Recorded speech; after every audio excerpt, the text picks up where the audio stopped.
حضرت مولانا جمال عارف ندوی صاحب سے درخواست کرتے ہیں کہ وہ چند تعزیتی کلمات ارشاد فرمائیں۔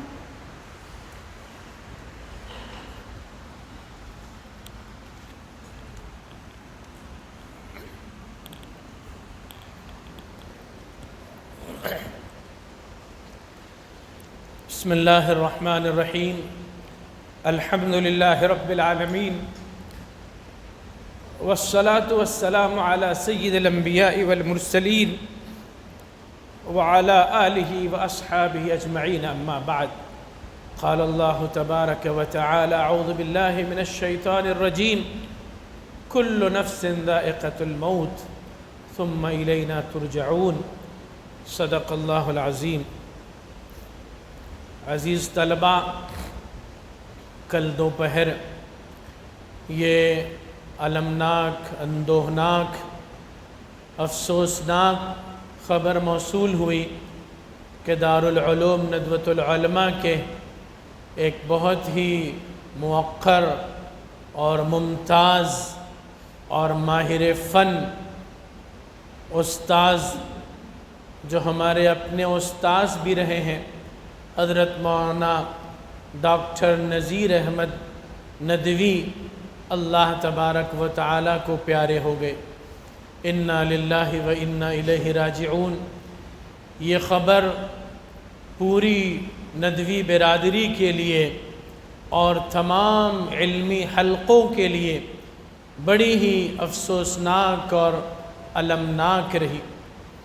حضرت مولانا نذیر احمد ندوی رحمۃ اللہ علیہ کا اس طرح اچانک رخصت ہو جانا پورے ندوے اور ندوی برادری کے لیے بہت ہی افسوسناک واقعہ ہے اور ایک ایسا خسارہ ہے کہ شاید وہ پر نہ ہو سکے یا اس کو پر ہونے کے لیے ایک زمانہ لگ جائے۔ حضرت مولانا نذیر احمد ندوی رحمۃ اللہ علیہ بڑی ممتاز صلاحیتوں کے مالک تھے۔ وہ عربی زبان میں مہارت، عبور اور درک کے ساتھ ساتھ انگریزی زبان، ہندی زبان، فارسی زبان میں بھی مہارت رکھتے تھے۔ یہ بڑی عجیب و غریب صلاحیت تھی ان کی کہ بیک وقت 5 زبانوں میں وہ مہارت رکھتے تھے، عربی، اردو، انگریزی، ہندی اور فارسی مہارت رکھتے تھے، اور بڑی روانی کے ساتھ ان 5 زبانوں میں وہ بات چیت بھی کیا کرتے تھے، خطابت کی صلاحیت بھی رکھتے تھے۔ 1991 میں ہم نے دارالعلوم ندوۃ العلماء میں خصوصی اول میں داخلہ لیا تھا۔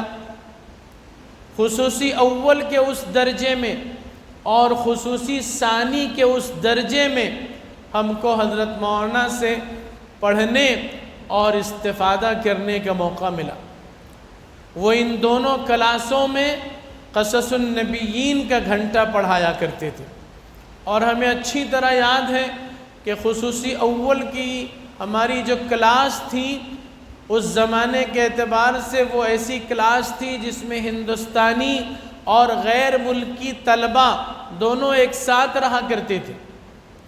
چنانچہ ہماری اس کلاس کے اندر ملیشیا کے، تھائی لینڈ کے اور بنگلہ دیش کے، سوڈان کے، افریقہ کے طلبہ سب شامل رہا کرتے تھے، اور ندوے والوں کے لیے یہ ایک بڑا چیلنج ہوتا تھا کہ خصوصی اول کی وہ جماعت جس میں الگ الگ ممالک کے طلبہ، الگ الگ زبانوں کو جاننے والے، بولنے والے، سمجھنے والے موجود ہیں، ان سب کو نصاب پڑھانا ہے، کتابیں پڑھانا ہے جو عربی میڈیم سے ہے۔ ظاہر ہے کہ وہ طلبہ جو آتے تھے وہ بھی کچھ عربی میں مہارت نہیں رکھتے تھے، بس معاملہ یہ تھا کہ کوئی تھوڑی عربی جانتا ہے، کوئی تھوڑی اردو جانتا ہے اور کوئی تھوڑی انگریزی جانتا ہے۔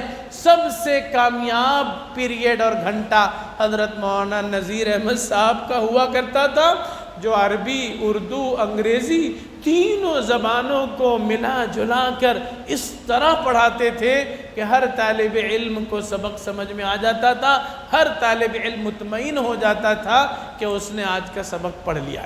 یہ ان کی بڑی خاص صلاحیت تھی اور ہم نے اس سے بڑا استفادہ کیا، اور پھر ان صلاحیتوں کے اندر وہ بہت آگے پہنچ گئے۔ جس وقت ہم لوگ انہوں نے وہاں داخلہ لیا، ہم نے 1991 میں، اس وقت تو وہ ایک نئے استاذ تھے، اس لیے کہ 1986 میں انہوں نے عالمیت سے فراغت حاصل کی اور 1988 میں انہوں نے جو ہے وہ دارالعلوم ندوۃ العلماء میں فضیلت مکمل کی، اور تعلیم مکمل کرنے کے معاً بعد ہی وہ 1988 سے ہی دارالعلوم ندوۃ العلماء میں بحیثیت مدرس انہوں نے اپنی خدمات انجام دینا شروع کر دی۔ اس طرح جس وقت ہم لوگ پہنچے ہیں تو ابھی ان کی تدریس کو صرف 3 سال ہوئے تھے۔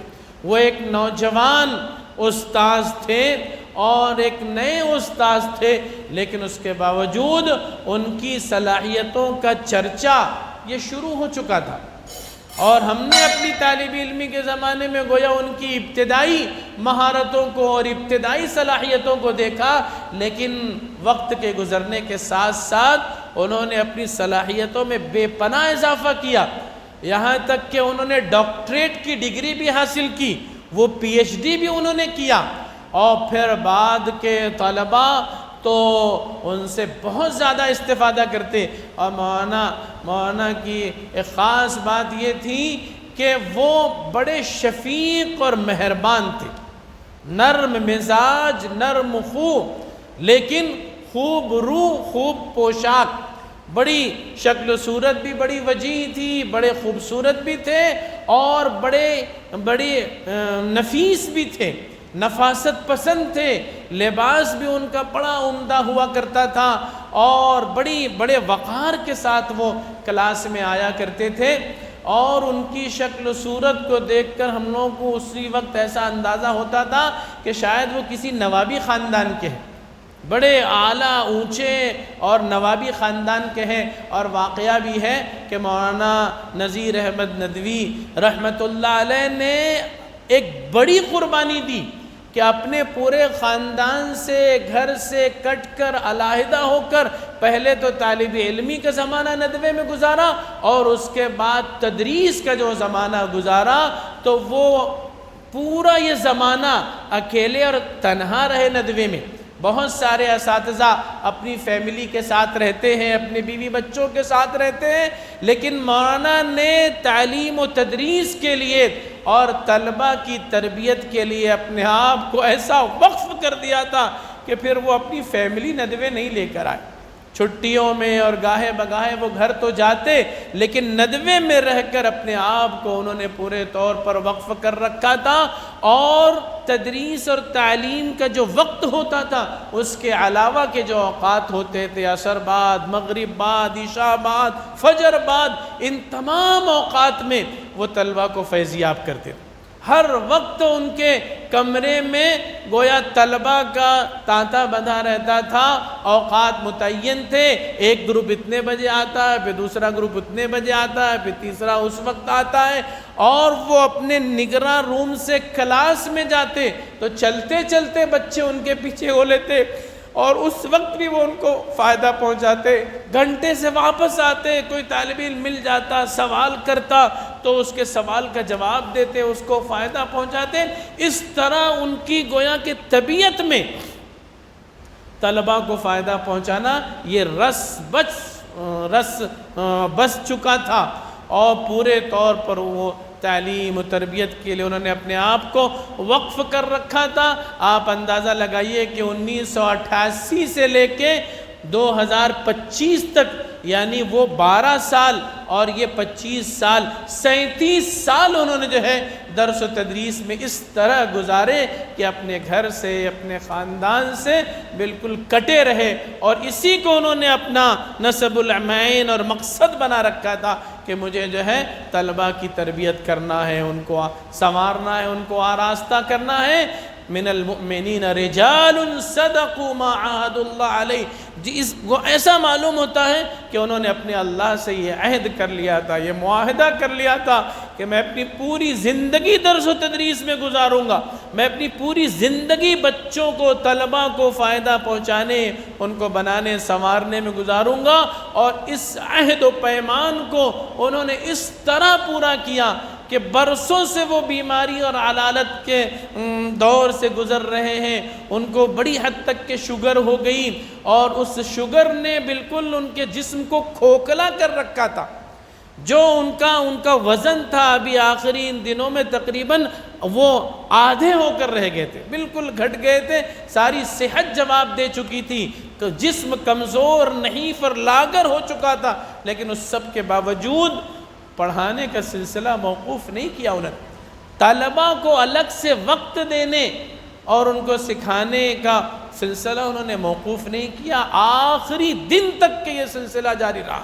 اور کل کی خبر یہ ہے کہ پہلا دوسرا گھنٹہ بھی انہوں نے پڑھایا، طبیعت ناساز تھی، بہت جو ہے تکلیف کا احساس تھا، پھر بھی گھنٹے میں گئے، 2 گھنٹہ پڑھایا انہوں نے۔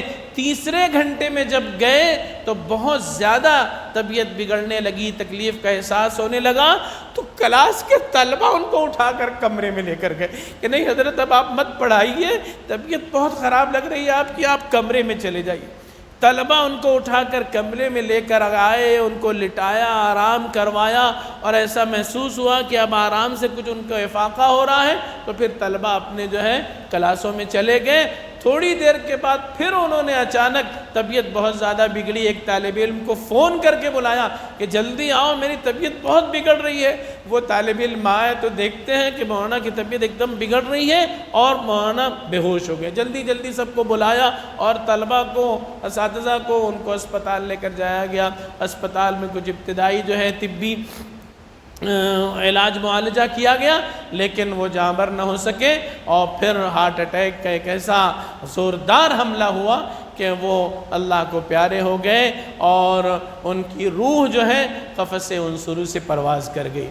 تو پتہ چلا کہ جو اللہ سے عہد و پیمان کیا تھا کہ میں اپنی زندگی نچھاور کروں گا دین کی خدمت کے لیے اور درس و تدریس کے لیے اور اسلام کی اشاعت کے لیے، اس عہد کو انہوں نے پورا کیا۔ رجال صدقوا ما عاهدوا اللہ علیہ۔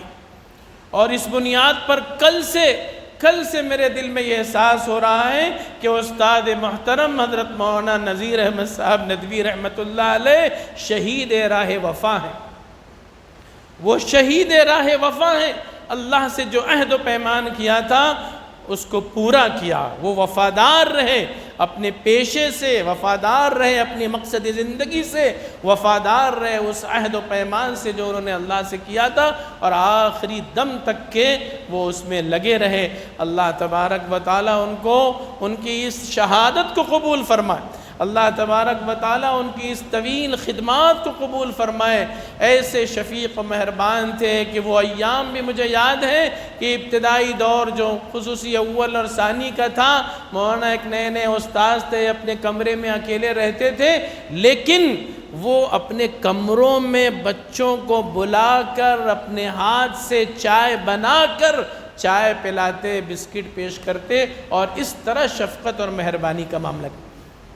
ہم لوگوں نے خود ان کے ہاتھوں کی بنی ہوئی چائے پی ہے اور ان کے اس جو ہے خدمت کے جذبے کو دیکھا۔ ایسے شفیق و مہربان تھے اساتذہ کے اور طلباء کے حق میں، اور واقعہ یہ ہے کہ وہ کبھی کسی کو انہوں نے زور سے ڈانٹا نہیں۔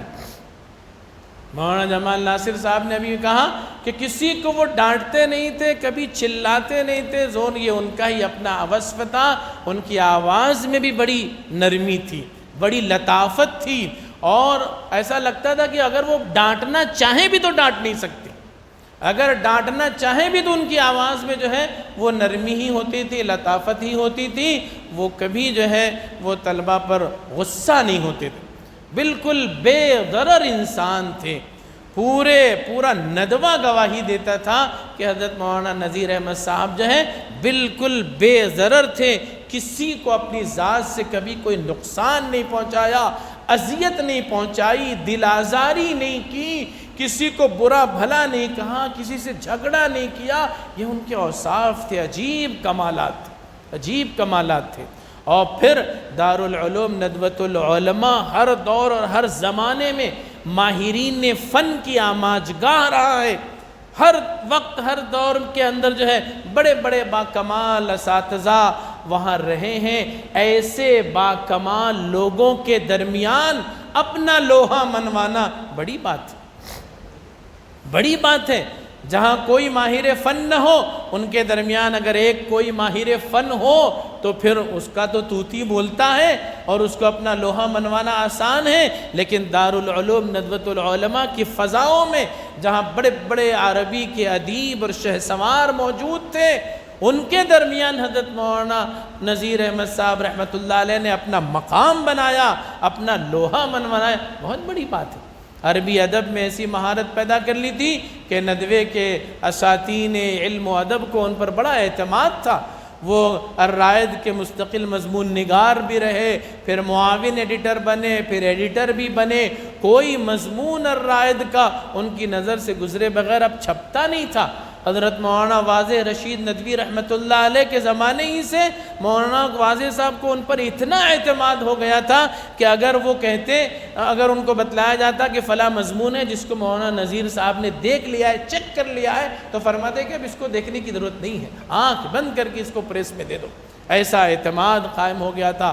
اور واقعی یہ ہے کہ ان کے اندر سعادت مندی بھی تھی، تواضع بھی تھا، انکسار بھی تھا، اپنے بڑوں کے پاس جا کے بیٹھنے کا ایک مزاج تھا۔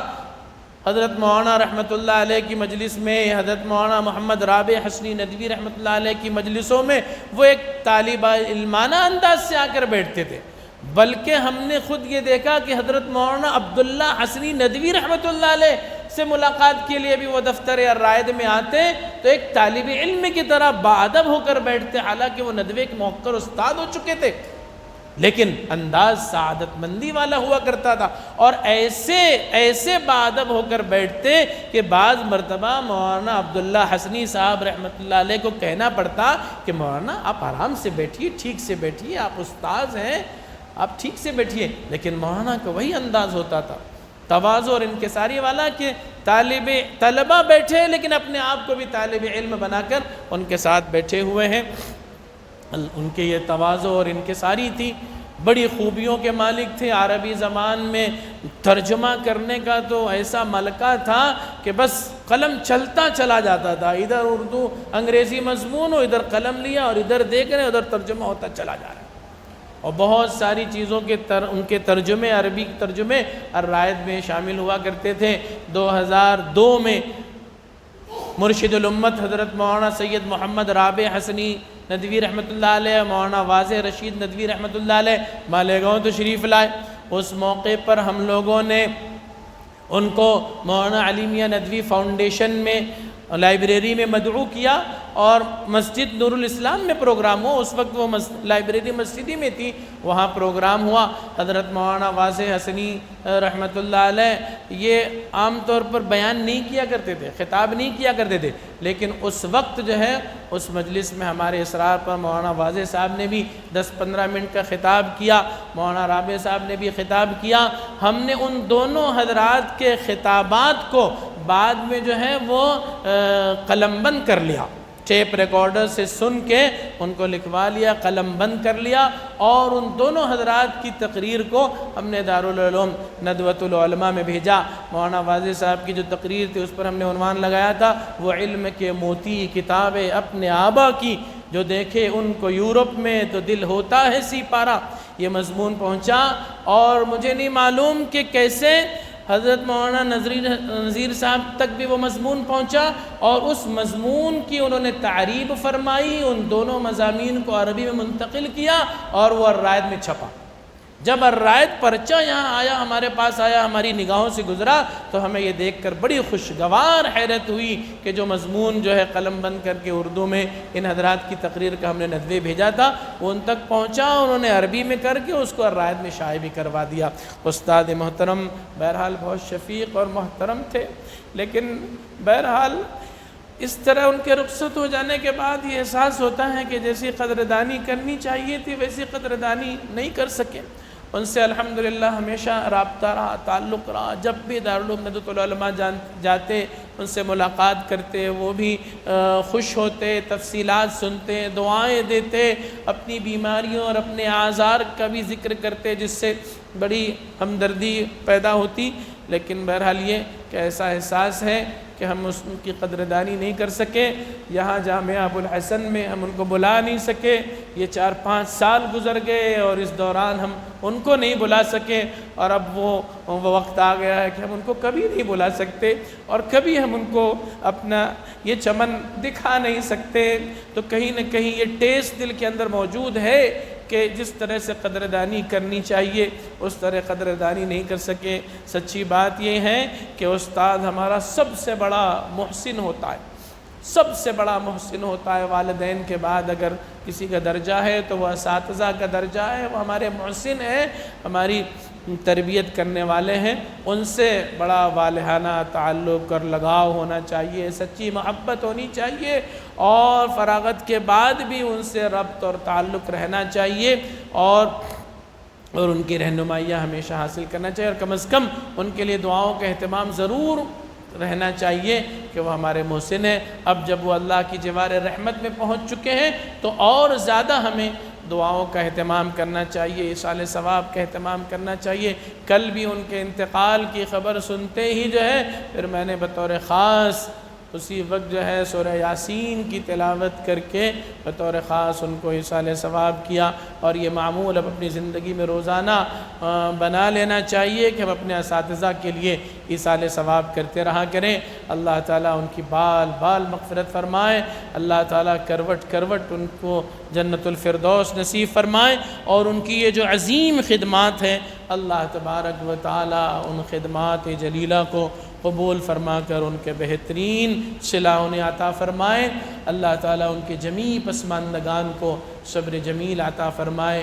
ایک مرتبہ آپ سب حضرات سورہ یاسین کی تلاوت کر لیں، جو حفاظ ہیں وہ تو کر ہی سکیں گے، اور جو حفاظ نہیں ہیں وہ بھی تلاوت کر لیں، اور اس کے بعد سورہ اخلاص کی تلاوت کر لیں۔ ایک مرتبہ سورہ یاسین کی تلاوت کا اجر و ثواب 10 ختم قرآن کے برابر ہے۔ سورہ یاسین کے فضائل میں جو روایت ہے اس میں ایک روایت یہ بھی ملتی ہے، اور سورہ اخلاص ثلث قرآن کے بقدر ہے، تو گویا 3 مرتبہ سورہ اخلاص اگر پڑھ لی جائے گی تو ایک ختم قرآن کا کے برابر ہوگا۔ اس لیے سورہ یاسین پڑھ لیجئے اور کچھ سورہ اخلاص کی تلاوت کر لیجئے، پھر انشاءاللہ دعا ہوگی۔ وآخر دعوانا ان الحمدللہ رب العالمین۔ اعوذ باللہ من الشیطان الرجیم، بسم اللہ الرحمن الرحیم۔ بسم اللہ الرحمن الرحیم۔ اللہم لک الحمد حتی ترضا ولک الحمد اذا رضیت ولک الحمد بعد الرضا۔ اللہم لک الحمد حمدا کثیرا سبحان اللہ بکرة وأصیلا والحمد للہ حمدا کثیرا طیبا مبارکا فیہ۔ اللہم لک الحمد کلہ ولک الشکر کلہ وبیدک الخیر کلہ علانیته وسره، فأهل أنت أن تحمد وأهل أنت أن تعبد، لا إله إلا أنت نستغفرك ونتوب إليك۔ اللهم أنت الملك لا شريك لك والفرد لا ند لك، كل شيء هالك إلا وجهك، لن تطاع إلا بإذنك ولن تعصى إلا بعلمك، تطاع فتشكر وتعصى فتغفر، أقرب شهيد وأدنى حفيظ، حلت دون النفوس وأخذت بالنواصي وكتبت الآثار ونسخت الآجال، القلوب لك مفضية والسر عندك علانية، الحلال ما أحللت والحرام ما حرمت، الدين ما شرعت والأمر ما قضيت، الخلق خلقك والعبد عبدك وأنت الله الرؤوف الرحيم۔ اللهم صل على محمد كلما ذكره الذاكرون وصل على محمد كلنا غفل عن ذكره الغافلون. اللهم اغفر لحينا وميتنا وشاهدنا وغائبنا وصغيرنا وكبيرنا وذكرنا وأنثانا. اللهم من أحييته منا فأحيه على الإسلام، ومن توفيته منا فتوفه على الإيمان. اللهم إن قلوبنا ونواصينا وجوارحنا بيدك لم تملكنا منها شيئا، فإذا فعلت ذلك بنا وكن أنت ولينا واهدنا إلى سواء السبيل. ربنا آتنا في الدنيا حسنة وفي الآخرة حسنة وقنا عذاب النار وأدخلنا الجنة مع الأبرار. يا عزيز يا غفار يا خالق يا بار يا خالق الجنة والنار، برحمتك نستغيث.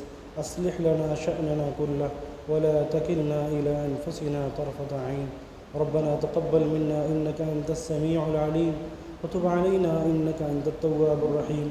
وصلى الله تعالى على خير خلقه محمد وعلى آله وعلى أصحابه أجمعين. آمين برحمتك يا أرحم الراحمين.